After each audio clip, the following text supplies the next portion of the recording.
Da-na-na-na-na. Dun-dun-dun, da-na-na-na-na. Mm-mm-mm-mm. Dun-dun-dun, da-na-na-na-na. Mm-mm-mm-mm. Dun-dun-dun, da-na-na-na-na.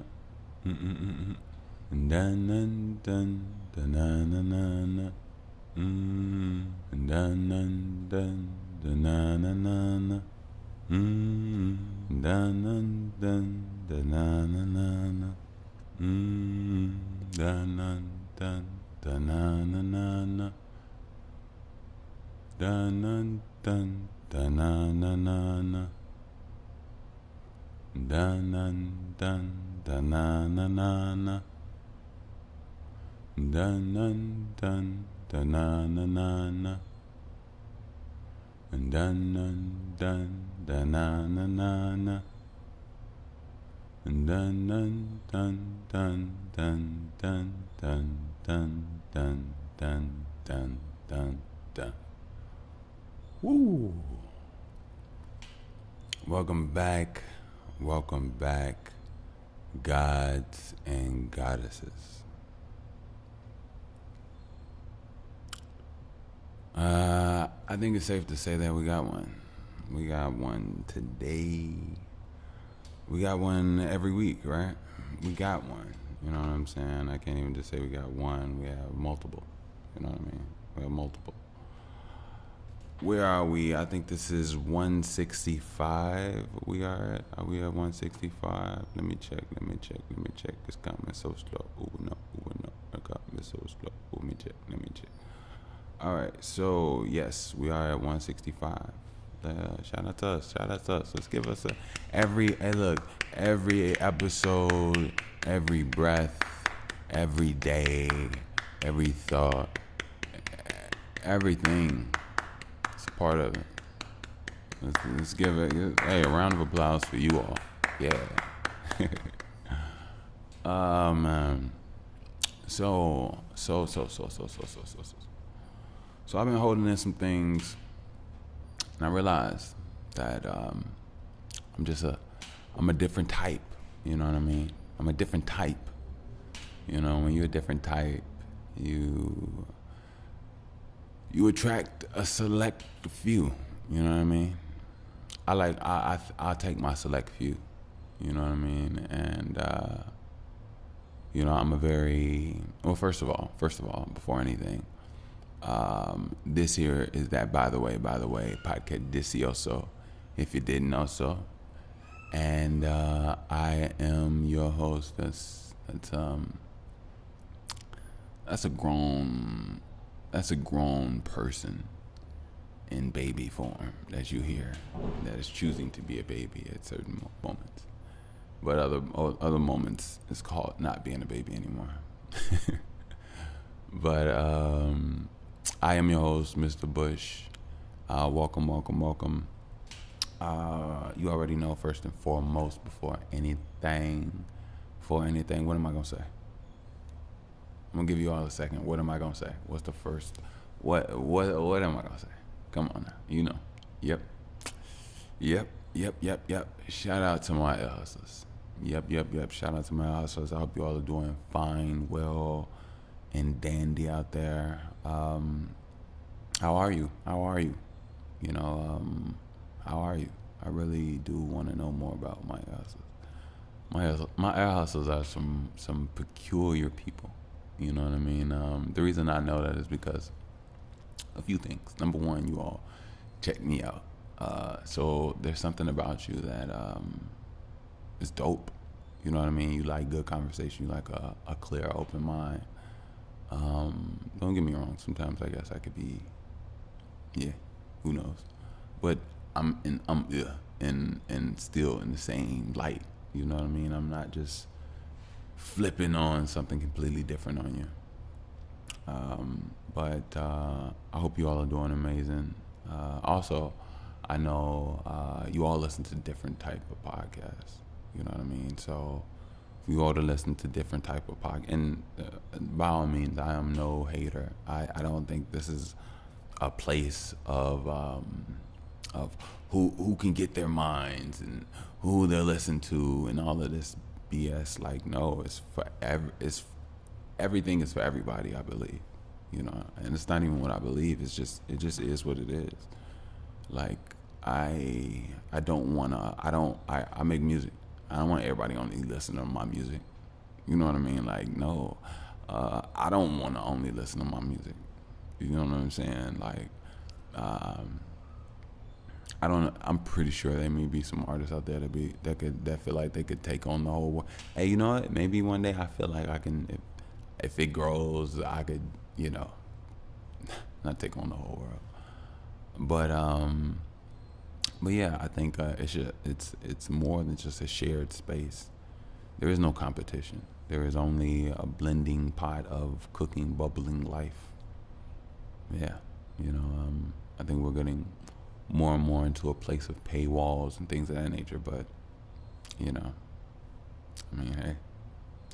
it is what it is until it ain't, right? Exactly. But my ear hustlers, I hope you all are doing well, fine and dandy. I hope you all are safe, loving yourselves, seeing how and who you are, understanding your mind, understanding your body, taking care of your body, being aware of what's happening and any changes in your body, and just learning how to improve, how to grow, and how to know yourself, because nobody can do that for you. Nobody can do that at all. The only thing you can do when it comes to other people is you can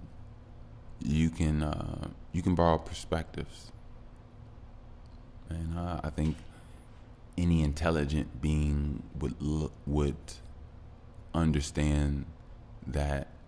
Now, don't get me wrong. People could lie. People could be wrong. People, all type of things. Don't get me wrong. But what I'm saying is, like, intelligence would allow you to take in the information that is being said about how you're viewed, even if it's not how you're viewed. Because in some ways, it could even strengthen what it is that you do. You know what I mean? Like, you could be viewed as a person that is lazy and does nothing. You know what I mean? But you could wake up, you could wake up 5 a.m., take your dog out, change your baby's diaper, get up, go to a field, chop down 3 trees, build 6,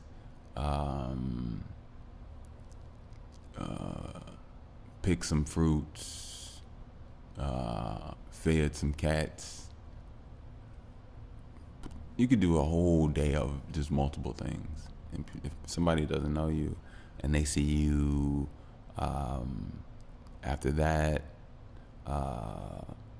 going to your company, overviewing things for 4 or 5 hours about whatever it is you do, whether you have a construction business, whether you have a science lab, whether you have a media company, and then you later off, you're picking your child up, doing something, whatever the case may be, and they catch you sipping a green matcha latte slowly with oat milk, and they're like, oh, he ain't doing nothing, she ain't doing nothing. So at the end of the day, sometimes it doesn't mean that you have to take in what it is that people say about you. But sometimes it could be valuable in ways where it could just give you a laugh, and that laugh could give you you transmute whatever that perspective is into something that heals you, and laughter is healing. Or you take that and you look at it as something that's just not only it chuckles you, but it also just makes you wonder about not doing more, but just makes you wonder about the concepts of other people's, whatever. And it helps you understand humanity more. It helps you understand how other people think. It helps you understand how it helps you see more the quality of your own thoughts. So I think that's a it could be a battle sometimes for certain undeveloped, but sometimes once you're fed up, you start absorbing everything without fear and without holding yourself back and BSing yourself. You go forward and you do it. You go forward and you go for it and you do it. You know what I mean? So shout out to the Fed Up crew. I think that's us now. I think we're the Fed Up crew. Shout out to the new listeners. Any new listeners, welcome, welcome, welcome, welcome, welcome, welcome, welcome. Chill.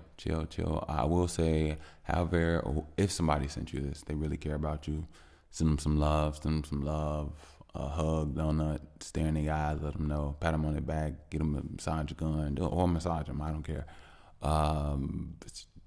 Just treat them with love. They care about you. If you came across this any other way, hey, I'm glad. I'm really glad. I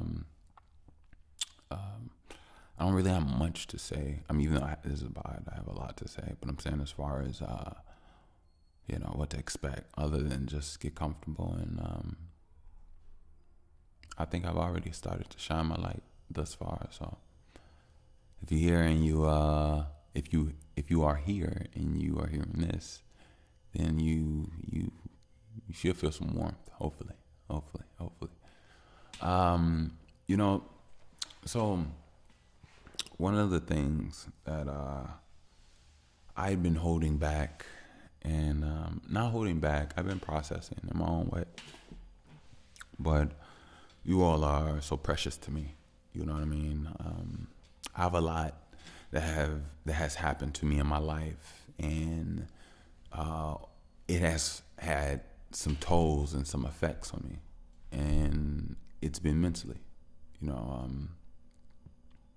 I've had things that burned me out. I've had things that broke me down.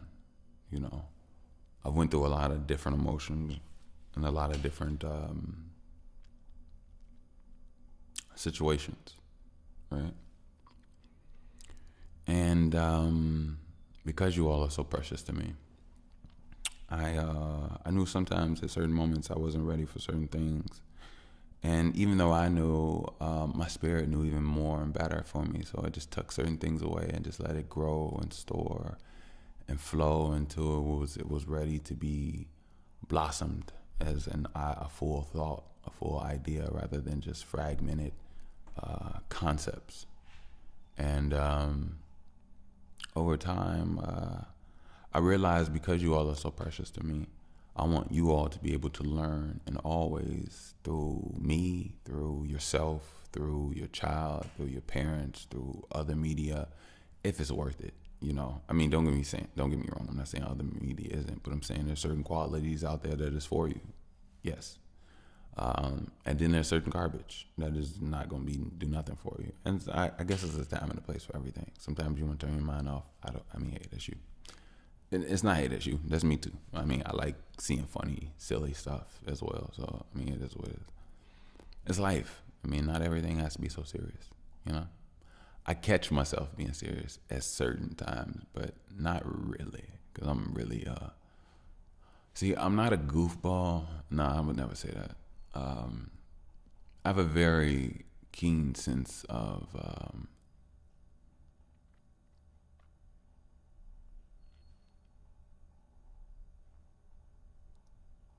I don't know. I think it's just feeling the vibe. I was about to say of laughter, but like feeling the vibe of just, I don't know. It's hard to explain. But,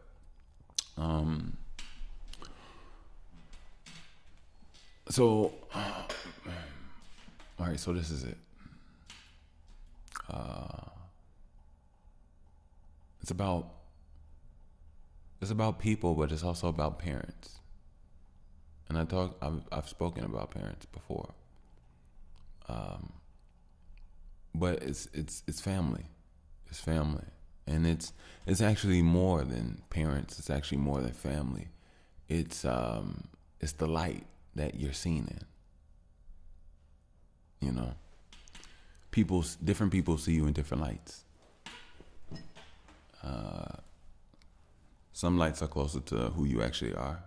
Some are exactly who you are, and they see you for who you are. Not everybody has the ability to see people for who they are. And I would say a lot of problems happen from people not realizing who people truly are. And I think, I know that life is to be cherished. Life is to be authentic. Life is to actually be real.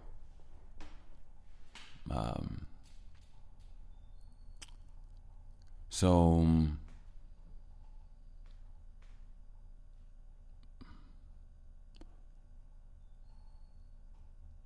so in my life, I realized, well, I've gone through things, but it's not that I've realized. It was just naturally me reflecting on what actually truly has happened over just a few things. But in these things, in these scenarios, the situations that I speak on to a degree, and not even really, I like briefly, it's really me showing you how to not be played with.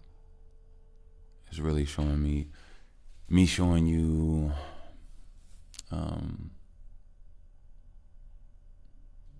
to know yourself.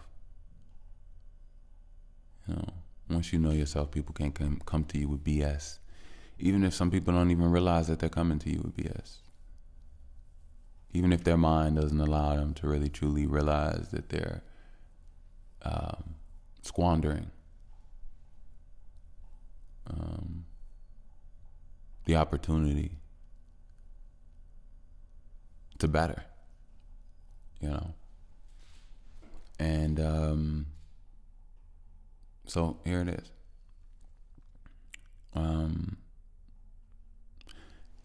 I'll speak on a situation with my father first. So recently, I've come down to I had a conversation with him. I gave him a call. He sent me an email. He wanted to have a dinner.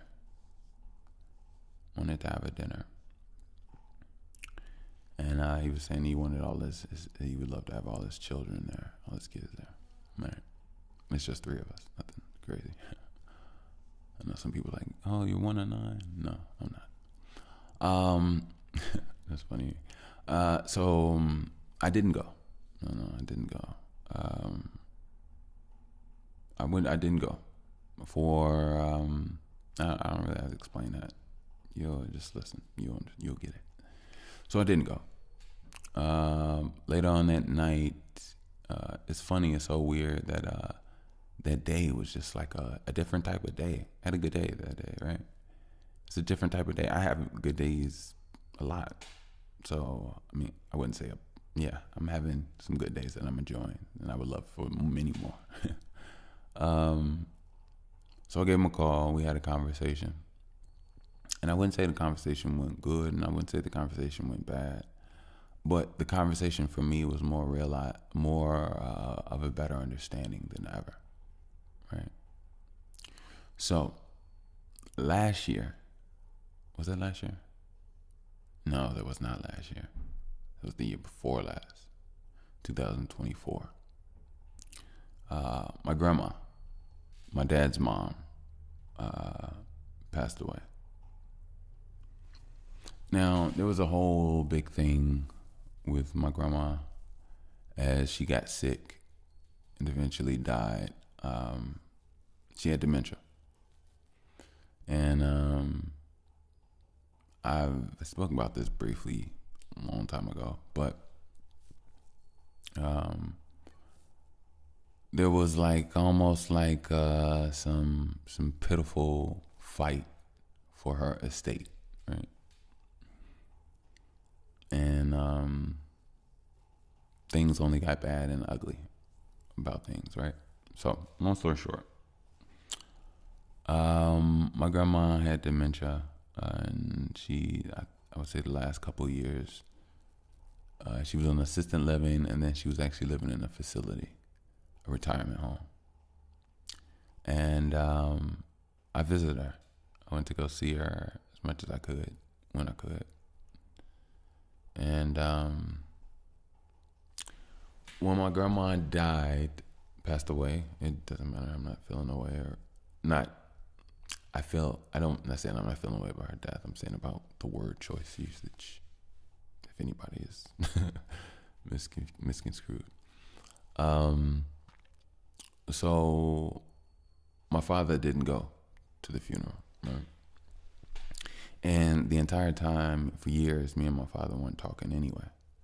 A couple of times we'd run into each other at the place where she was at. And, I keep it very respectful, chill. I'm never going any hoorah or anything. I really just go with her on my mind. And I'm usually going, at the time I was going after work from different places I was working at or whatever. So I would go see her and then I'd go home. And I lived in Chicago. I live in Chicago, the city. She was in the suburbs, a west suburb. And at one point in time, I was working in the north suburbs. I would go from north suburbs straight to the west, and then I would just come home. Anyway, so my dad didn't go, and we went. I was her pallbearer and things of that nature, and still got the gloves. I keep the gloves still in my jacket. I haven't even taken them out yet.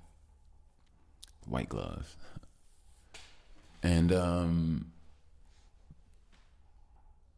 I'm talking to my father on the phone a couple weeks ago, or whenever it was. It was a few weeks ago, I thought. Time comes and goes. And he tells me that he thought that his son would reach out and console him in regards to his mother passing away. And I heard that. And I saw the BS in it. But I saw the difference in the minds. I saw the difference in his mind, the difference in my mind. And the audacity of him to expect me to reach out to him about a person that he gave up on, that I continue to console and love, even though he's my father and he gave up on me as well. And he expects or sees, not even expects, he sees a version of me doing such a thing that I would never do. Lets me know that he doesn't or never saw me in my right light. And I always knew this. You know what I mean? I always knew this. And I wasn't upset. I wasn't mad. You know, one thing about my father that I will never, well, I'm not going to say that. I don't want to sound upset. And usually when you sound finality words, it comes with some emotion. I'm not in that vibe. I'm really not. But years ago, when he was struggling with his health, and I believe he still is now to a degree, but not really. I don't know. I'm pretty sure he is. He asked me for one of my organs via text message.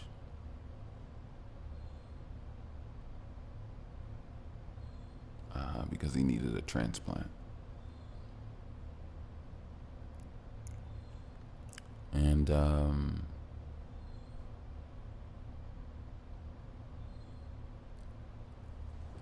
you know, when you actually look at things, you realize the power of light. It's not even whether people see you, it's about what you actually emit in, even if it's not identified.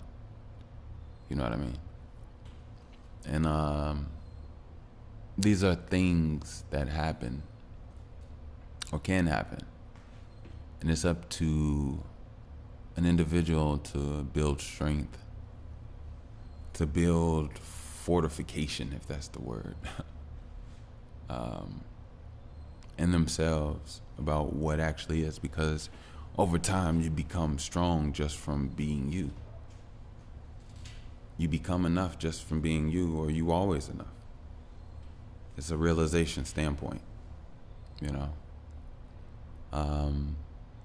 New listeners, yeah, we're going in on something here. You know, I love emotional intelligence. I love having real conversation. I love being able to show you all what you all can see and take from it, because I'm not you all. You all's minds work differently than mine. Some may be the same or similar, but you know, all will be digested and used for its own. You know, so. So yeah, that was that. A second thing I'll tell you all about, a family member. I'm just gonna say a family member. They themselves can put it all together, whatever the case may be. Well, actually, I don't care. My uncle, my dad's brother, actually.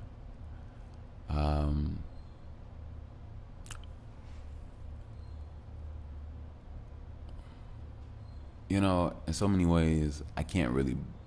Well, I can and can't blame anybody for making their wrong decisions and how they, I guess, handle me, I guess.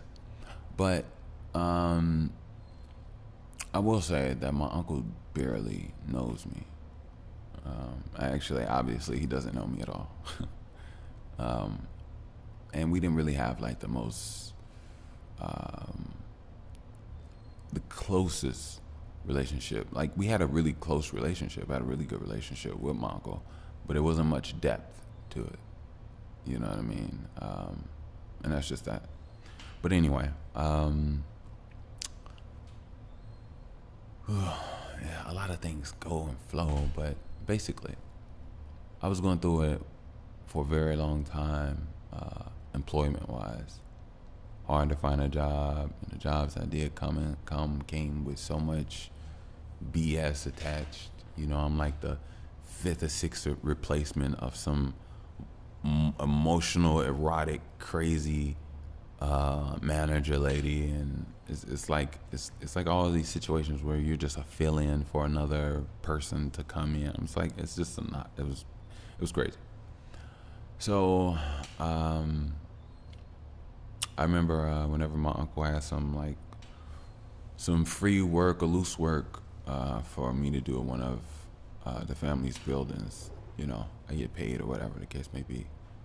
And I had been asking him for the longest, for years, you know, if I could just manage the buildings, blah, blah, blah, you know, and, you know, extremely competent. I know I grew up at the buildings. I've worked on the buildings. I know it. I've been there ever since I was 1 year old, probably before then. You know what I mean? But anyway, so for the longest, it was no, basically. It was no. And I would say that went on for maybe like 6 years, from like maybe, I was like maybe 33 to from like 27 to 32, I would say. 27 to 32. When I was like really struggling, I looked for work within my family, who've known I've done and did everything at our buildings ever since. Anyway, so it was no. So eventually, when my daughter was on her way, my uncle, I was doing some work. I was doing some work for him at his place. He had some things that needed to be done, or whatever the case may be. And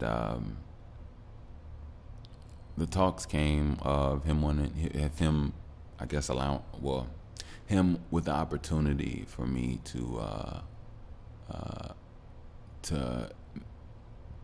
partially, I guess, manage the buildings.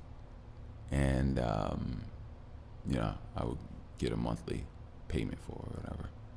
And I was like, all right, cool. Yeah, I appreciate it. You know, at the time I needed everything that I could, because my daughter was on her way. You know what I mean? So I was doing that for like I did that for like I would say maybe I want to say maybe a few years or a good year or so. I can't remember. I would say maybe a few years, year and a half. Um, because I was working another job, and I remember when I would leave that job, I would go to the buildings, check them out, and everything. Then I would go home. But eventually, I stopped. And before I even get there, um,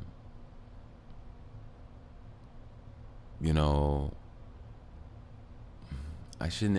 You know what? I'm not even gonna go there. I'm not even gonna go there. But what I will say is this: um, a a partner of mine, um, my uncle showed an interest in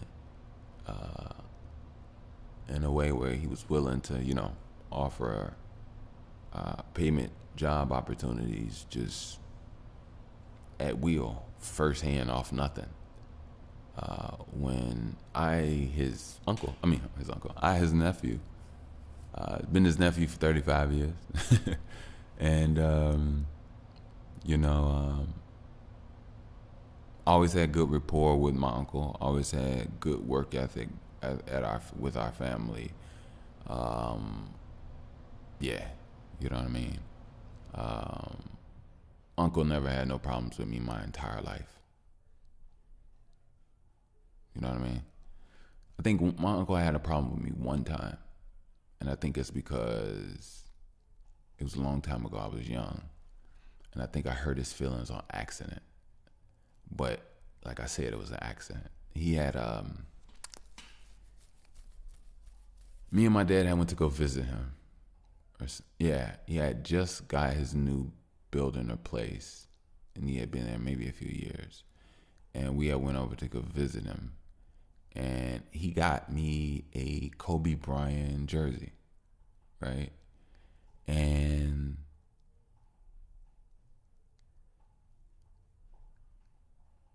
something happened that when we left, I forgot the Kobe Bryant jersey.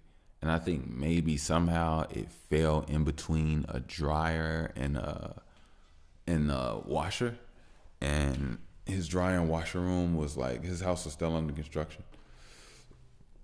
Excuse me. So the ground was like kind of like dusty, dirty. And I guess he viewed it as me just like leaving a gift that he got for me, like in the dirt. And granted, if I had a nephew and I saw it and it came off that way, I'd be like, whoa, whoa, whoa, what about this thing that you don't value? And, but that wasn't the case. I'm a people person. You know what I mean? If you give me a gift, I'll like and respect the gift, but I'll also like and respect you and want and spend time with you. So I just liked my uncle at the time. So I was just with my uncle, admiring my uncle's place. He had a nice place, seeing what he was doing and things like that. That time my grandma was much healthier. But yeah, it was admiration. He was I looked up to him. He was a really cool guy in my eyes. When I was a young boy, like just a kid, and so that's why it got by me. But yeah, that's the only problem I feel like my uncle ever had with me, really. And really, I wouldn't even say he had the problem with me. He had the problem with the problem, and then he explained it to my dad, and then my dad talked to me about it. And I don't even know if we ever actually, like me and him one-on-one, like ever discussed it. But I think in like maybe a trio of us, it was touched on again, the conversation. But yeah, even then I just cleared it up, let him know, like, I like the jersey. I appreciate the jersey. Blah, blah, blah. But anyway, but yeah, I just saw how he was moving, just different, just weird and different in certain ways or whatever. So I just decided it'd be best for me to take my talents to to Miami. No, I'm just, I just felt it'd be best to distance myself. Plus, you know, I was spreading myself very thin. You know, every Sunday night, no matter what I was doing, I had going. I would just, leave the family to go check the buildings, and I'd be gone for a good, crucial 3 hours. On a Sunday evening. Every Sunday, when that's the most resting day, when you can chill with your family, and yeah. So yeah. So yeah. And then so just learn people, learn from however you see fit in certain things. You can I also want you all to know that no matter how long you're working on something, if it's really truly for you, don't quit. Don't stop. I've been here for a while. I've been doing this because I really care. And I know that what I'm doing matters. And I know that what I'm doing could be elevated and taken to new heights. And I will once. I will. There's nothing once anything. I will. So I think it's imperative and important for you all to know yourselves, to know your purpose, to know what you're about. And in life, you don't really waste time. You only just get either more fed up or something until you are on the track that you need to. But it would be so devastating if someone was to never meet the track, never get on the track that is for them. You know what I mean?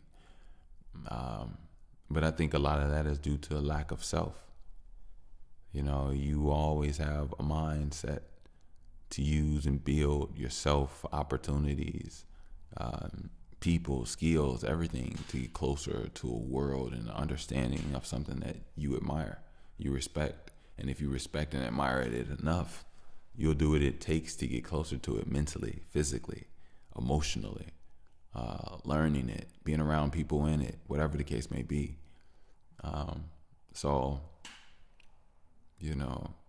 be patient with yourself, but also grind, try, get out there, grind, do it, whatever it is that it is that you do. That, just by being yourself. And sometimes a lot of what I'm realizing is it's like finding yourself in a way where it transcribes into today's world. Being able to so-called feed yourself, but at the same time, the same money and things that feed yourself, they're so empty. Me personally, I think that taking your money and having classes where people teach you how to germinate seeds and bring a full flower and fruit into maturity,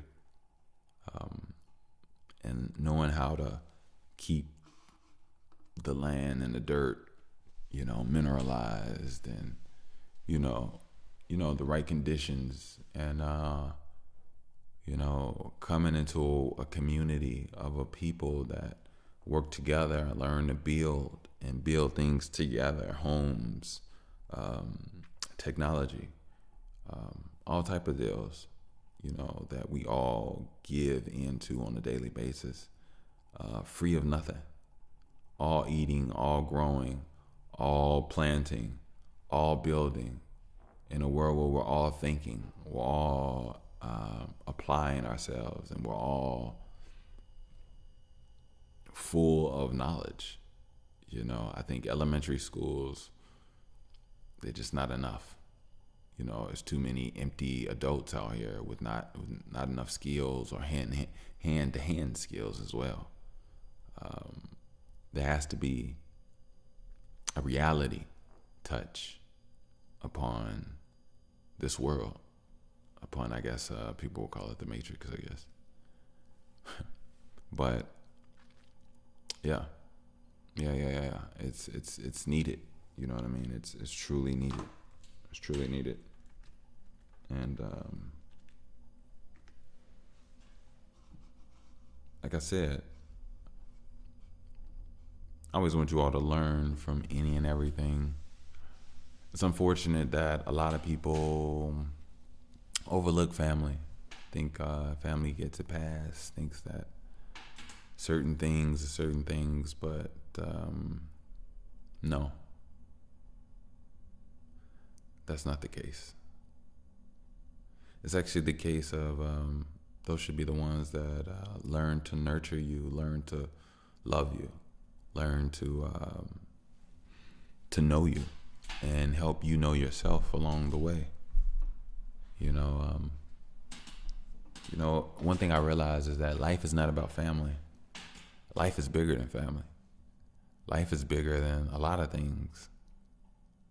But sometimes it's like, what is life truly about when it's ultimately about you?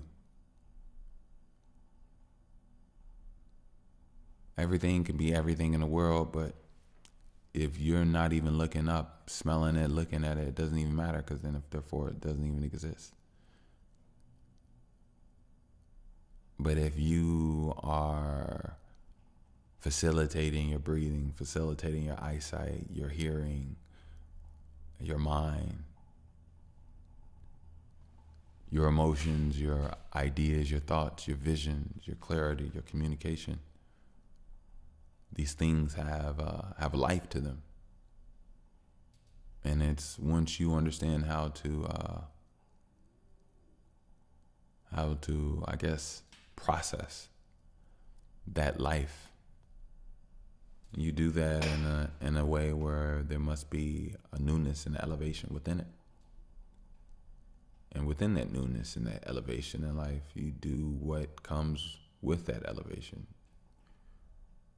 which should be a grander version of your expression and how you operate, emit, and exist. You know, there should be a better version, a more efficient version of you in all ways, and not even of a seriousness. A more efficient laugh, a more efficient bath, a more efficient feeling, a more efficient calmness, a more efficient wholesomeness, a more efficient succession within yourself, of satisfaction, of feeling good about your body, of feeling good about your routine, about feeling good about the work you put in, feeling good about the love that you made, the child that you have, the life that you built, the home that you have, the body that you have, the mind that you have, the collection or of art or creations that you've made. You know, these are things that are part of life. Family is such a contrived thing, but also a beautiful thing if done and used, emitted and done right in existence. But there's different qualities of different families throughout different times. And I would say that the notion of family has been lost and died. And I see it dying. That's why I don't know why the times we're in now are so different. Like, families are actually dying, and I'm witnessing this. You know, I'm witnessing the deterioration of family. Not only just like on a first basis level of man, woman, child, but I think that's been attacked in the melanated community for a while. But even outside of that, just the overall generations are breaking down as far as respect, passing along things. There's a few out there, don't get me wrong. I'm not saying it's all that way. And for those that do have, beautiful time angels with us, cherish them, learn from them, learn from them, learn from them, learn from them. And I had to say that because they're time stamps, you know, they're time bottles, but they're also wisdom, and they're also they have perspectives on today and things that we might not be able to see all the way because they got the longer picture. we'll see more or longer as time goes. But even that time in itself should still correlate with what they know to a degree. You know, there's a lot of repeating itself. And, you know, I did see somebody talk about time loops, how people are stuck in time loops. I think we are in a time where things are being broken up, things are changing. You know, a lot of people have been born into toxic families. And a lot of cultures, different cultures, support toxicity in families. And I've heard and had conversations with various people, you know, about all types of family members being touched in the family and people turning the eye and all this type of stuff, and nobody's doing nothing, making no changes, still acting the same way as if nothing happened. And it's like, whoa, you know, I mean, I feel for them, but that could never be me. Never. I don't think you're supposed to get dumb for people just because they're supposed to know more or do better. No. Man, I love you all. I'm thinking about putting this project out. I don't have as many tracks as I would like to. I think I have about a good, I've been recording, but I've been cutting stuff down. So I think I got about a good 9 right now. But, yeah, I've been really feeling just the 111s. Today is the 11th for me. You know, one thing about podcasting, so sometimes when you stay, like when you want to work on consistency, you might have thoughts of thinking, okay, I want to pod every day, I want to do this, I want to do that. And that sounds cool, but if you overdo it, you will make, let's say, okay, let's put it like this. I release on Tuesdays, right? So let's say I record a pod on Wednesday, I record a pod on Thursday, I record a pod on Friday, Saturday, Sunday, and Monday. So now it comes up Tuesday, right? So on this Tuesday, I put out the pod that I recorded on Wednesday. And then on the next Tuesday, I put out the pod that I put out on Thursday, that I made on Thursday. Then the next 3 weeks, I put out the pod that I put on Friday. I made that Friday. The next 4 weeks, I put out the pod that I made that Saturday. Even though these are weeks, you know what I mean? So, and then it dissolves and makes weird the time frames of when you are talking, because you're putting out pre-recorded stuff, and it can cause a weirdness in the overall flow of the conversation sometimes. So I just decided and realized that I could either just record once and then wait and let that load, or just record bits and pieces throughout the day, throughout the weeks, throughout the days. My bad, excuse me, I hit the thing. Throughout the days, and then you know, have that one for you all. And sometimes I do it different ways. Me, I like to pod. So if I'm a pod, I'm usually going about 40 minutes plus, or just doing the whole thing all at once.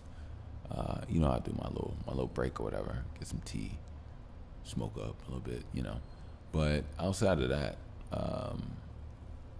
I enjoy staying in the flow. I actually enjoy it so much here that I would rather actually do it more often. But I think that comes off into like streaming a little bit. And I don't want to get on video, so yeah. But I love this podcasting. I really do. I feel like podcasting is it's just a special light. It's a specialness within its own. You know, shout out to the streamers. I respect that area, that platform. I don't think that's my line of expertise, but who knows? Maybe in the future. If the opportunity presents itself and it works and makes sense and it flows, then who knows? But as of now, I really enjoy this podcasting, and I got me a nice rhythm. And got me a dope listenership. You know, actually, let me go and get me some tea, and I will be back with you all in a minute.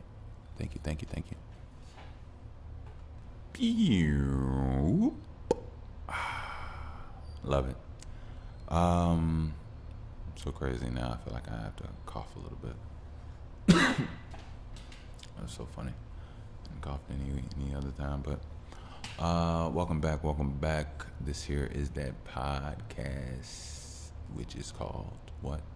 By the way, thank you. I ain't gonna lie, I forgot to say by the way, but I just went straight to Paget this year.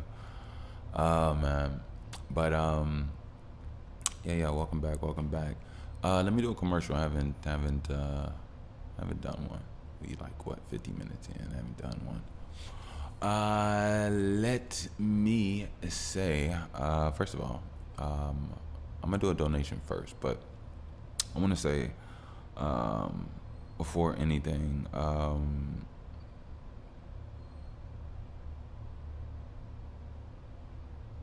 well, first of all, I'm very gracious of any assistance. I do this because I love it. I was just noticing, I noticed a lot of membership and paywalls with certain things. And sometimes when I see things like that, it's like, wow, people like to, I guess, gatekeep. Well, I wouldn't say gatekeep. People like to put walls around what it is that they do, and put out little entrees, little appetizers, little clips to bait you in. And I was looking like it's just not me. You know what I mean? Only because I'll tell you this, like I feel like it's too much energy. Like I feel as if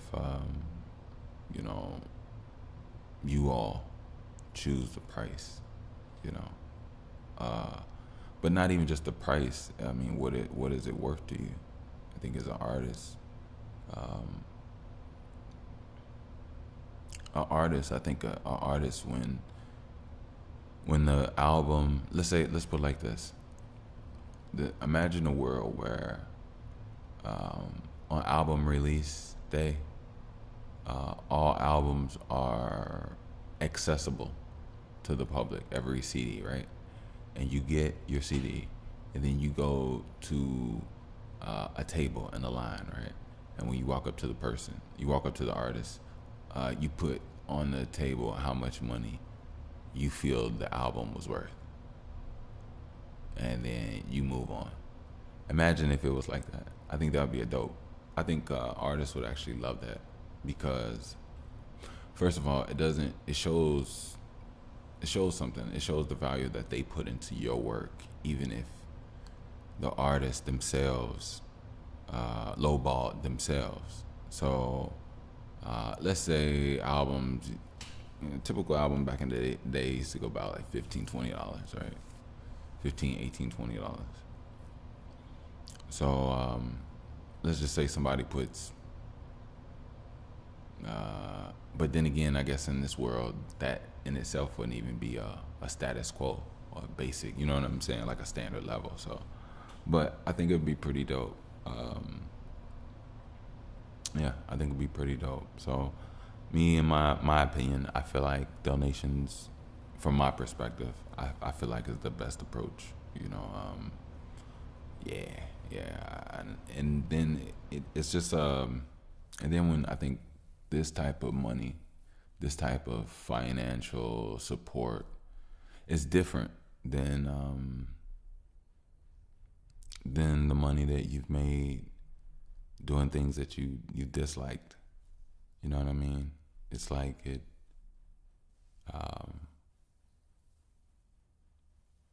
in a I don't want to say in a weird way, but it's like it almost means more in an energetic way. It's people showing a way of an energetic transfer, and I think that's pretty dope. But anyway, I would love, just to be able to grow and do what I need to with you all as well. But anyway, if you would like to donate, you would like to support the show, you can definitely do so via PayPal at Wickush. That is WICK I will put the link down in the description as well. But again, that is via PayPal at Wickush, WICKUSH. Thank you, thank you, thank you. Secondly, I'm sorry about that. Save 15% at Link app. I will also put that link down in the description. Link is it's a tech-based company that helps you connect your socials, your website, your products, what you got going on, with just a tap of a piece of their tech that it just pulls up your everything that you have going on while you're on the go. Quick notice, whether you have opportunity or time to really sit there or stand or stop, whatever you're doing. But I do believe that we should be in a world where we should be able to at least have a conversation. I'm not saying everything has to be fast. It could definitely be a nice, slow conversation, and you all have all the time in the world, and you could just tap your phone. So it doesn't always have to be a oh my God type deal. But yeah, check it out. Check it out. Hopefully it could assist you, business women, businessmen, creators, artists alike, and yeah, help you get things moving. Yeah. And I believe it was one more. Yes, it is. It's our merch. Check out the BTWT first edition. Like I say, it's a cool, comfortable, telepathic conversation. I say communication, conversation, and yeah, it's just amazing, So let's do it. I'll drop the link down. Hopefully, you all can be stylish and rock 'em proud. You know what I mean? I appreciate you all. I really do. So let me see. I think I owe y'all something of a artistic like rhyme, right? Or like something. I feel like I owe y'all something. I feel like I've been talking so much. There's nothing wrong with talking. I like talking. I like rapping. I think we know that because I've done it 15, 20 minutes at a time.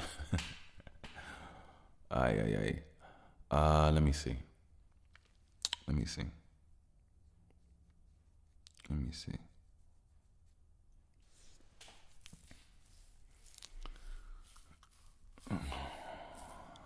me see.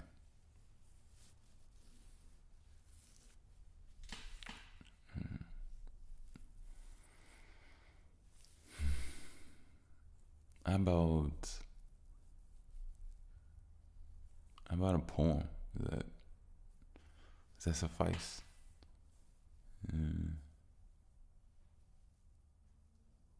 Or how about I just go? I mean, I don't mean like go, like leave. I mean like just go. You know what I mean? Yeah. All right, cool. I'll do that for you. I'll just go. And I'm only gonna have this disclaimer. I'm gonna just go just to show. And I know that rhymed, but I didn't do that on purpose. But I'm gonna just go just to show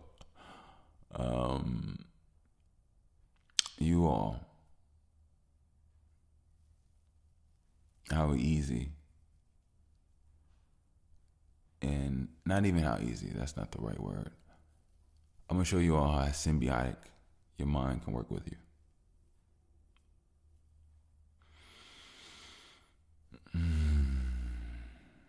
One.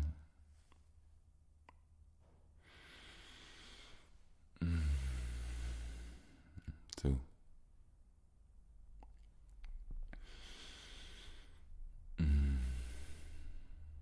Three.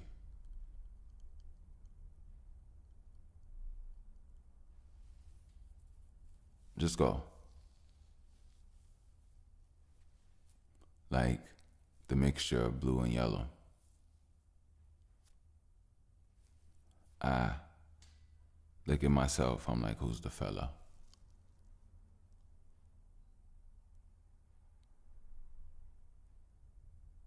My heart chimes just like I blew a cello.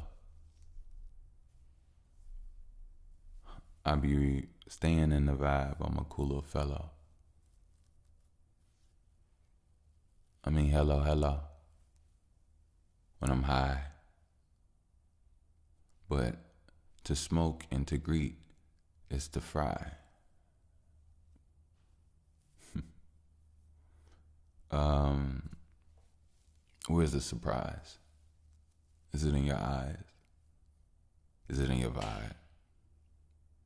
Look, this right here is 165. I know how to talk. My name is Mike. Actually, Bush. See, like a burning bush, I'm actually cooked, smoked. Not like meat though, but vapors and C4 and thoughts that make you think you need more.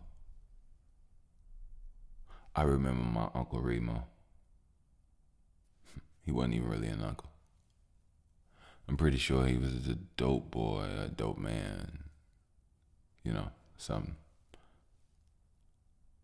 But, B-U-T-T, Sut, smoking Riri.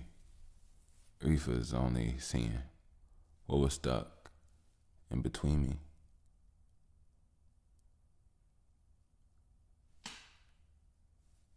No longer teething, but somehow I found a way to teach me. So, just like a handle in life, my attention, I got it clinging. My phone is a MFer. I shouldn't even say that, but I still couldn't, find better words. But then again, this phone is like, need to put it down. Step away and just stay focused. I mean, I do stay focused, but I could do it a whole lot open. It's like I shop at Kroger. It's like I don't even know you. I mean, I'm talking about the people that I've seen for so long. I've got to learn, but I don't need to show you. I mean, I tried to teach you. I don't need to mold you. My hand was out for years. Ain't no need to hold it. See, don't share my links because you will never share my moment. See, I'm the heir to what is clear, and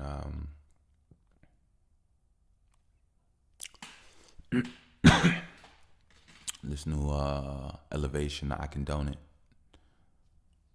This flight without wing. This excite with no sting.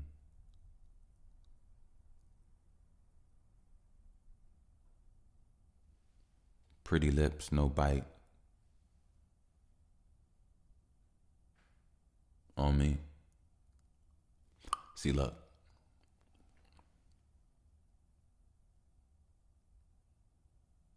I've been working. And I'm going to keep on pushing. Muscles going to keep on looking. I'll bust you and I'll keep on taking past tense. That push up. Gravity understands what I made. Still working on bulletproof. Something like my ribs made of blades. Not sharp, just Titanic. Or like titanium. I'm still trying to get at it. Ain't trying, doing. Knowing that I'm pursuing. Not even running, but making a time movement. See, there's no seeing. Everything is like Siakam or Ibaka trying to block him. I feel like an option. I feel like I got it. I'm fed up. I feel like I'm robbing. But I don't need to be a fake black man or a Batman in a suit walking around like he is taxing the same people that he say that he give a crap in. See, I know what happened. There's a lot in the mind that is mapped in. Synapses keep on making things happen, and your consciousness just keep on snapping. Rubber bands, and not even T.I. understands that everybody needs a new plan, but every stance needs a new eye on some shoulders that's higher than you could not land. See, I'm now levitating like a baked potato. Feel like I ain't covered or smothered, but then again, my mother might even save you, or like save her, and say, after this, I need a nice warm bath. But then again, I need some nice warm cash, especially for a cold world. They say, ooh, they really like your old girl, but then your new girl feeling like there's an old world that y'all be growing in. One thing about me, I'm showing it. The light inside, bioluminescence. I was thinking how you do the kissing. I am right by your side. I am never missing. I'm always kissing. I'm like a letter or lento bean. I mean, yo, let your toes lint and sting. I mean, tip be toe and just give. I mean, it's just a sting and it's just a bing, but no go. I only go when it's rap in my mind. I show my listeners how to tap in their spine, but then we all connected, but then I'm disrespected. Like, you don't know that I got me an eclectic life. I just like to select the fight. I just like to, lick the thigh. And if you feel like an intellectual, then let it fly. See, I'm not a Lecter or Hannibal. I just let it shine like I'm an intellectual. Or I don't need to eat ya. I don't even need to use a meat cleaver unless you use your body in a procedure that, takes away from my baby. It's like 1, 2, 3, I made this shit crazy. Hey, this my norm, I made this shit lazy. It's like, this my porn, I made this shit wavy. It's like, oh, it's too good to hold up camera. That's one thing I don't understand about the damages. You should probably put in more work and you'll have stamina and beat that coochie like up. It's like Rambo, bruh. It's like ammo, you gotta stay focused then. It's like one thing, oh my God, I feel the poking in. It's like 1, 2, okay, now 3, she said keep stroking it. It's like a whole lot of things, don't use that word ocean, kid. See, I hate it, and my girl do too. We be laughing, we be saying like, oh, please, please, please, please. Oh, girl, I wanna go deep in your ocean, babe. I really feel like you don't know. Nah, like we don't hear that no more. I'm sorry, I was rapping and then I was feeling that, and it was just it was on my heart and mind. You know what's funny? I love you all so much that I could do whatever I want. Like, there is no messing up, and I don't even mess up. I just do me, unless I'm a mess up. And if I'm a mess up, then technically that would mean I'm a universal code. Yeah. Hey, look. The last one is my mother. I never really talked about, I don't think. And I didn't do it because there was some reason or anything. I just was vibing about the story, the talk. But I'll tell you all this. The last time I talked to my mom, I told my mom not to contact me anymore. And I told my mom, I was angry. First of all, I was angry. But I told my mom it was up all the way with me in so many ways. And not in a threatening manner. No, I never threatened my mom or said anything like that. That was the last time I had a conversation. There was a reason why, and I can get to it. I get to it. So let me make time for this one. I thought we were whatever, but it don't matter. We flowing. It is what it is. So Number one, my mom does not know who I truly am. And I'm not saying that in some ways like, oh, you're a gay guy, and my mom doesn't know. No, that's not what I'm saying. I hope that did not come off any weird way. Like, my parents don't know my identity. No, nothing like that. No, my mom does not know me. My mom has never seen me in my truest light. And my mom has resented me for a very long time, subconsciously, without even knowing it. And it confused me as a kid, and as I got older and younger, it brought a greater confusion of anger because it was this relationship with this woman that is not fulfilling. You know, it's not. I'm seeing and understanding it more and different than I ever have, and I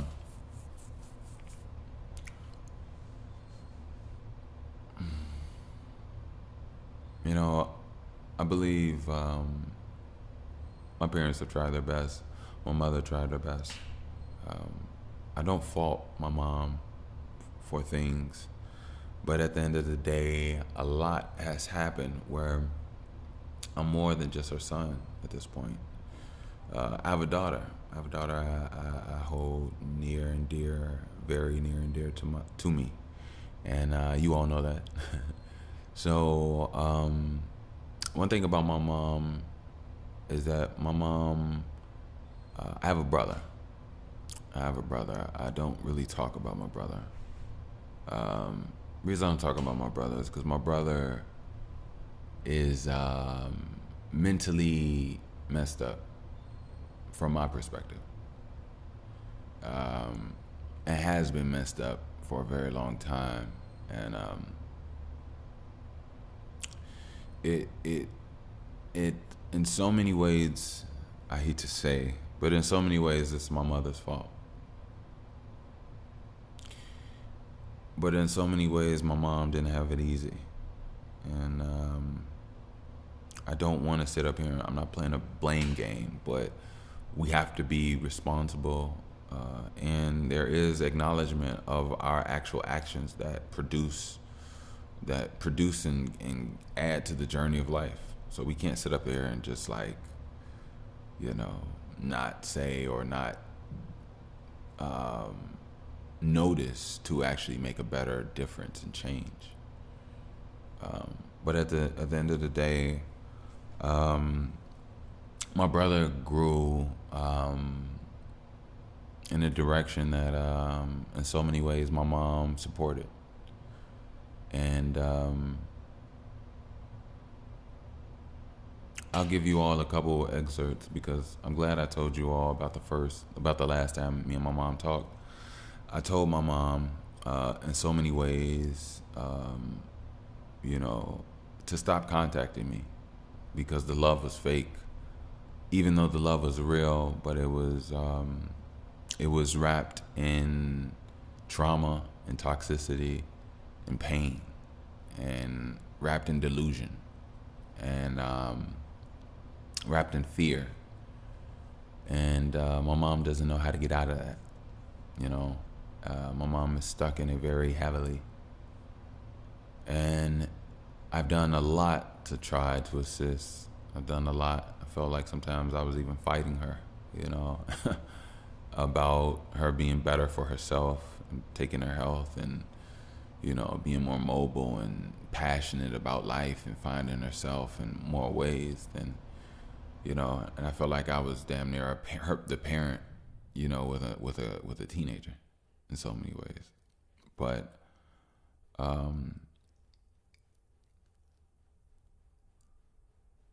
there's been moments where I go to my mom's once. She unlocks the door, lets me in, and I come in. She was doing something in the kitchen, and she was doing some dishes. And where she is right by the doorway, and the doorway is right by another doorway. So I was standing right in between both doorways, in her, like next to her shoulder while she was washing the dishes, and she was at the sink standing. And my brother, he comes out of his room down the hallway, comes down, and he sees me, and he thinks to attack me and try to snake me. So he comes and he walks down the hallway, comes up to me, and I'm not even paying attention to him because I'm talking to her. I didn't even look or turn his way, and he swings at me, right? And he swings for like obviously my face or head or whatever, and my what would I call this? I'm gonna call it my ultra instinct. Yeah, I'm gonna call it my ultra instinct. My ultra instinct kicked in, and while it was so weird. I could actually detail. This is so funny, right? So it's the first time in my mind, in my life, I should say, where I was operating in my mind a certain way, but my body was operating on another plane, but I was still infused, but I didn't have all control, but it didn't matter because the control I didn't have was still mine. It was weird. But anyway, I'll explain. So I'm literally talking to my mom. My eyes is on my mom, and she was smiling about something I said. We were talking, and my mom, she's a real giggly giddy woman, so like she laughs very easily, like, you know what I mean. And as a side note, she also laughs at her own jokes that are not funny, but she laughs at them as soon as she says the joke, and she'll be the only one laughing. She doesn't even give you a chance to laugh, and if it's not funny, she'll just keep laughing by herself. That's what I think that's what I get a little something of that. I don't know what that is, but anyway. So he swings on me, and my body just moves and adjusts. It was just the most natural, smooth. It wasn't a violent movement in my body. It wasn't no thrusting or throwing. I just slowly moved out of the way. And when I did that, my mind was still on the conversation with my mom. See, this is what I was saying. This is why I'm saying, like, I've never been in this state of mind, I guess. So while my mind was on my mom and the conversation, and my body just literally dodged something that I wasn't even paying attention to, my eyes are noticing that changes in the movement and everything, even though I don't know what I'm moving from or why.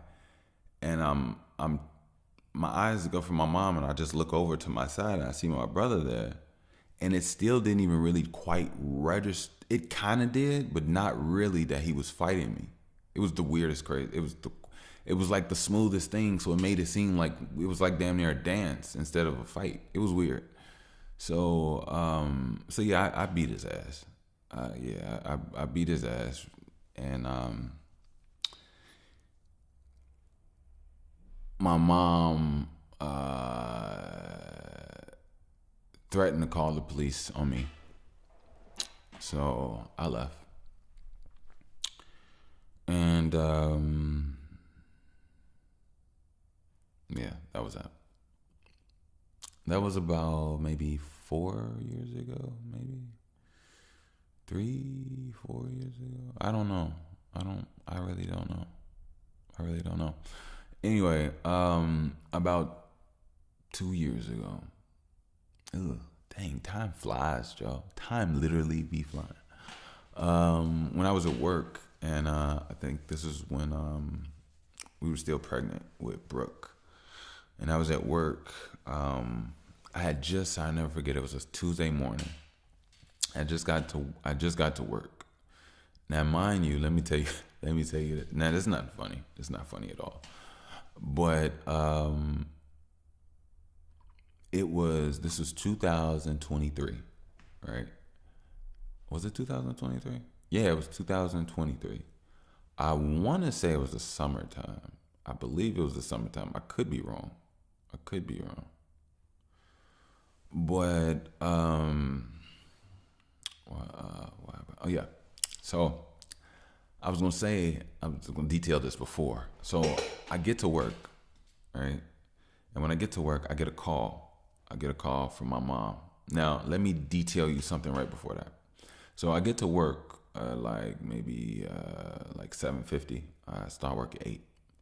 Now I work an hour and a half away from my home. So I used to leave out by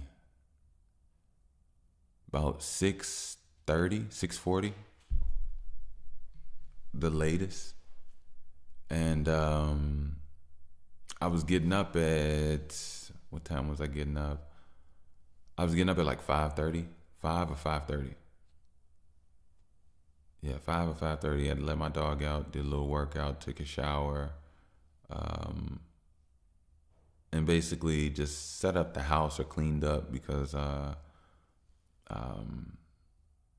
uh, my the mother of my child was she was pregnant, so um, so I just did everything so she didn't really have to do too much. Sometimes I would actually cook her like some breakfast or something, leave it there, and then I head out.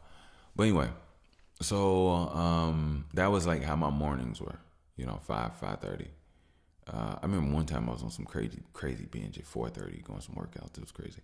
But I get to work, and I'm at work for a while. It's like around, I want to say maybe 11 something around. I get a call from my mom, and my mom goes, your brother attacked your cousin and stabbed him, right? I'm like, what happened? So she told me something. I remember vaguely, but I also remember getting other information somewhere else, and I was like, oh, so that's what happened. So she is like weirdly withholding information and like keeping stuff out, and like when stuff happens, then like I don't even hear about it until like later from somebody else. And this is like literally my mother. And but anyway, so I left work. I went to her place. She said that he was taken. My cousin was taken to the hospital, and my brother was taken to like some facility. I don't know if it's a holding cell, not holding cell because they didn't really keep him, but I think he went to like he went for like yeah, he went. They took him to a hospital. They took him to a hospital. He was there, and then they took him to another facility for like a week, and then they let him out. But anyway, after that happened, well, when it happened, she called me. I left work, went to her house. We talked. She, just was telling me about how everything has been getting worse, and things will blah blah blah. So I'm like, okay. So she had a whole talk about, just things about how she wanted to, like, actually live her life and actually find a passion, do something, build her health, because it's just her body is like not where it needs to be, and she's not. I would just say she's not living the way she really needs to live. But anyway, so eventually she let my brother back in. Things have gotten, still bad. And then I heard some other stories about him pulling knives on some people in my family, and somebody had to pull a gun on him and told him, gave him a loving speech saying basically, I don't want to have to put you down, but if you keep acting crazy, doing all this, like, because you're my, and the thing about my brother is this. My brother was sexually abused as in his younger days, and it's something I believe he kept and held with himself, and to his mind cracked. And I think my brother's mind cracked because he didn't have support. He didn't have, and I wouldn't even say support, but maybe that's the case. He didn't have support. his father wasn't there in his life, which is one of the reasons why this was probably even a possibility in the first place. As a father, you have to be there to protect your children. You have to. There's nothing else to talk about, you know. So my brother got the short end of that candle. And my mom being in survival mode and also being very, well, later on I found out that some things about my mom as well. So I think my mom probably wasn't the best person to address or acknowledge these issues with. And my mom is kind of very surface, but only her depths only go as far as religion will allow the conversation to flow. But yeah, just over the years, it's just been very very tumultuous with my mom. You know, I remember my mom went to a trip not too long ago. This is a few years ago, and she was texting me, you know, and she asked me, you know, if I could pick her up from the airport. And I was like, yeah, no problem. It was actually around the time I got off work, and it was by my job. So I got her, and I remember just out of all the things that she wanted to do or whatever, she just wanted to. She wanted to go pick up my brother to see if he wanted or where he wanted to go eat or whatever the case may be. And mind you, me and my mom never spent time, life, anything together. And it over time, I just started to realize that, you know, sometimes I just wasn't a priority. And I was more so, at one point in time, I felt more like a ride somewhere. Yeah. And I've gone through a lot with them. You know, my brother grew up disliking me because I was a version of a life that he would have loved to live. And that was just simply off having two parents. My brother's hate kind of formed in him early towards me, even though he loved me and I was like his one and only. And he knew that. Like, he truly knew that. But he also had his own little demons, you know. And I remember when he was younger, when he was younger, like when he was starting to like grow up, when he was starting to like, you know, 5, 6, 7, because you know, he's my mom's child. I wanted to see if I could, like, you know, take him out with my dad's side of the family, and you know, do things just so he could have a support system. You know, he's my brother, so I was going to extend anything about me to him as much as I possibly could. But something in him wasn't for it, was against it and disliked it all the time. And in that, weirdly, he became more of a mama's boy and more of a weird at-home body, which I think, you know, that's when his, you know, whatever attachment with my mom started to happen. But yeah, yeah, my brother has had his journey as well. But yeah, so there's been a lot of just things with my mom. You know, my mom calling me over the years. I'm 35, and just ever since I was, as long as I can remember, ever since I was like 12 or 13, you know, she constantly keeps, you know, bringing up people that I should contact that I have never met, talked to, don't know, and are way older than me. I'm talking about they were they were grown people when I was born. You know what I mean? And you know, for some reason, it never registered to her to have enough respect for me, for those people to at least build a relationship, invest in my existence, rather than having this child that knows nothing about these people, call them these names and try to write letters and call people and do stuff. And it's like, you know, these people have never taken any initiative to show me that they even exist. But yeah, my mom is just very, I don't know. I really don't. And it just got really annoying, you know, over the years. You know, like I even said, like, it's either you want better for yourself or you don't. So I'm not about to sit up here and fight you to be better for you. And I realize that's how she operates. That's how she wants.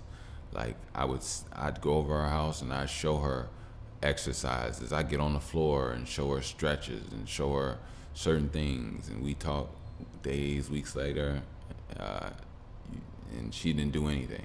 And it's just this for years. I remember, you know, she was telling me about, you know, having really bad knee and leg pain and ankles. And I went and I got her some CBD cream, some really good stuff from this place that actually closed in Chicago, called it was called, what was that place called? It was a staple here in Chicago for the longest in Hyde Park. Crap, it's leaving me. It's leaving me. Something Santo. I want to say something Santo, something. But anyway, I remember I went over there and I got down on my knee and I rolled up her pant leg, and her leg was so like it was like fat and swollen in like a way with like veins. And I was like, Mom, you gotta do a little more. You gotta, like, you know what I'm saying? You gotta use your body. You gotta go for walks. You gotta go swim. You gotta do something. Or you just gonna, like, you know. And I remember, you know, rubbing it on her knee, rubbing her ankles. But she only really listens to her doctor. And if that. And that's really, you know, really just prescription based. But eventually it was just too draining. And, you know, a lot of things with my brother escalated due to her secrecy, due to her thinking that she could handle something that she couldn't. And one of the reasons I say a major downfall about our little trio trifecta family between my mom, my brother, and I, because you got to understand, I have two sets of a family. I also have my dad, his wife, and his 2 kids. But essentially, I have none of them. I'm just me. It's just me, myself, and I.